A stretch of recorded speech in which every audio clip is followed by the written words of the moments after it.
Hi everyone, welcome back to our short videos on business studies.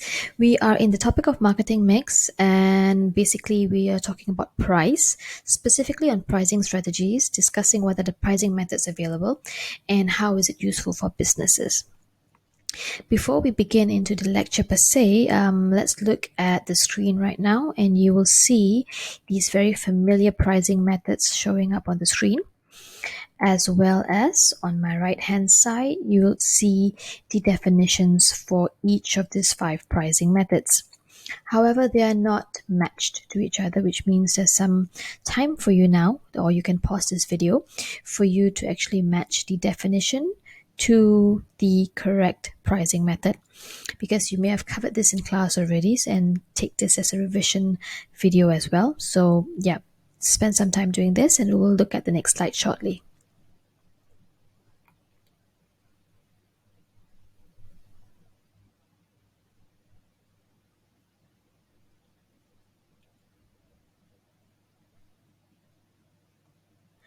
Now, let's check your answers. So the first pricing method is competitive, and that means that you set your price based on your competitors' pricing, right? So if you're selling pencils, you'll be probably match the price of the pencil to that of your competitor so that you still have a share of the market and people will come to you for almost the same price. Yeah. And then you have penetration, where you set a lower price for new products because you want to get a wider market. You want people to get attracted to your products to buy them because it's new, and you want them to just, purchase it even more. Okay. And then you have scheming, setting a relatively high pricing because you want to again attract the right market. Perhaps you are selling a product that is of a luxurious, that has an image to it. Yeah. And so that is one way to do it, setting a high price. Then you have pricing discrimination, where you set different prices for different markets. So in different areas, these products will be priced the same product, but priced differently according to different countries due to currency exchange and according to the living standards and things like that. And of course, the cost-based pricing is where you set the price based on the cost of your product, right? So if your pen is priced, the cost to make a particular pen is $1, then you will set maybe a profit or a sum of 20% on top of that as your complete price, cost-based pricing, so that whatever you sell, you still be able to cover your cost and make a little bit of profit. Okay, so basically there are 5 methods of the pricing methods. Let's move on. So there are definitely some benefits and some limitations. Let's look at the competitive pricing methods. Because you're pricing it almost similarly to your competitors, then you also get to get a little bit of that market share. All right. And small firms who are just starting out in the market may want to use this method to gain a piece of the pie.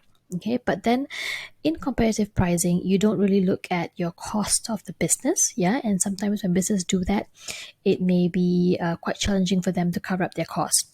And trying to match your competitor's price, it's going to be a challenge as well. In cost-based pricing, it's easier to calculate because you have a vision, or you have a details, right, of your cost, so you can set up a profit percentage on top of it and you can sell your product. But if you have multiple products, then it's very hard for you to look at, what's the cost base for each product, right? Especially using one place or one factory to produce different kinds of product at the same time. Yeah, multi-products. And of course, this doesn't consider what happens outside. It's more of your own cost and how you manage it. So if your competitors are charging even lower than you, then you may not be getting the piece of the pie.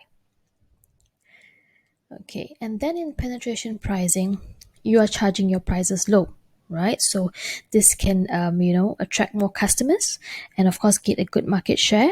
But if it's just at the initial stage of having it low just to get the market and then rising it later on, customers may not choose to come back purchasing your products. Yeah.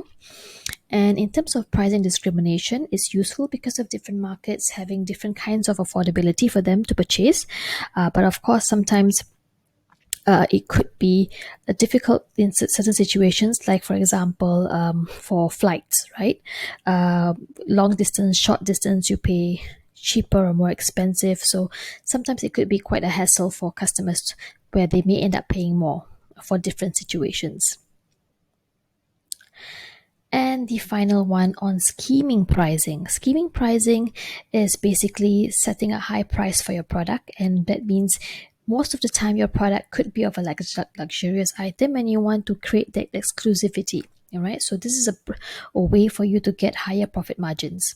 Okay, and customers may be resistant to change. For example, if the price is lowered, they would consider the quality is reduced too. So, setting a high price and then lowering it down a little bit later because perhaps you're not getting enough market share and you want to really get more sales, the impact or the image to your customers may not be there because they may think that it's rather cheap as opposed to expensive.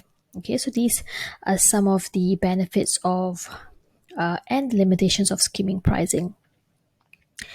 Now, on my right, you see different colored pens and different colored price, right? So this is typically how businesses may price their product. Examples, $5 for a pencil. This gives you a bit of a luxury kind of pen, even though the colors is just a mere change in color, yeah? But it gives you the impression that this pen is perhaps maybe more luxurious, right?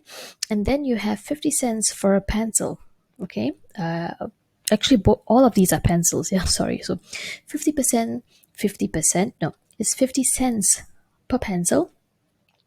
Tells you it's very cheap, right? And then you have $2 for 10 pencils, which makes it about what, 20 cents per pencil, even cheaper. So this is how businesses can price their products: very high, extremely low, or low, okay?